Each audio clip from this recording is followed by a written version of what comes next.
Shalom Bapak Ibu Saudara yang dikasihi Tuhan Yesus Kristus. Apa kabar Anda hari ini? Dimanapun Anda berada, saya berharap Anda selalu dalam keadaan yang baik. Dan sangat senang saya kembali bisa menyapa Anda melalui program Sapaan Gembala GKI Manyar.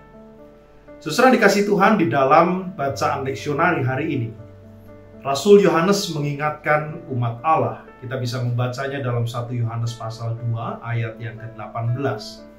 Dikatakan di sana, anak-anakku, waktu ini adalah waktu yang terakhir dan seperti yang telah kamu dengar, seorang antikristus akan datang. Sekarang telah bangkit banyak antikristus. Saudara, ini menarik. Yang menjadi pertanyaan adalah siapa yang dimaksud dengan antikristus di sana? Secara terminologi, kata anti itu bisa diartikan melawan atau menentang atau mengambil tempat orang lain.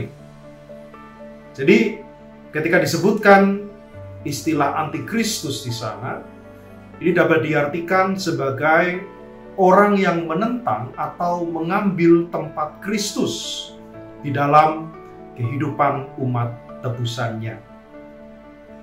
Maka saudara, antikristus di sini tentu bisa menunjuk kepada satu oknum antikristus tertentu yang dikatakan di sana yang akan datang kemudian di akhir zaman.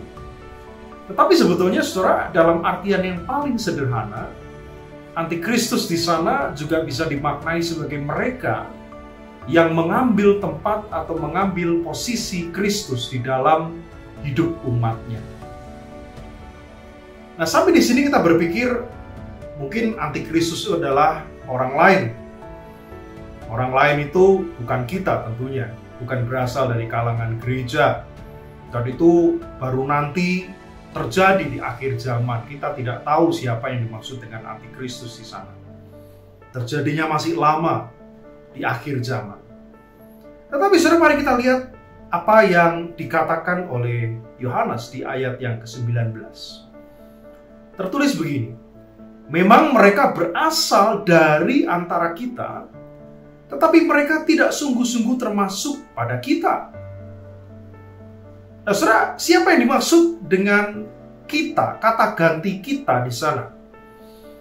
Kita yang dimaksud tentu adalah eklesia, gereja, komunitas orang percaya yang waktu itu hidup di era gereja perdana. Jadi berarti saudara, antikristus itu ternyata tidak selalu jauh-jauh berasal dari luar gereja atau luar kekristenan. Tetapi ternyata Rasul Yohanes atau penulis surat Yohanes ini mengingatkan bahwa dia juga bisa ada di dalam dan kemudian menjadi identik dengan gereja. Saudara, mari kita renungkan peringatan ini baik-baik. Sebagai orang percaya, kita seringkali mengikrarkan pengakuan iman bahwa Kristus adalah juru selamat, Dia adalah Tuhan dalam hidup kita.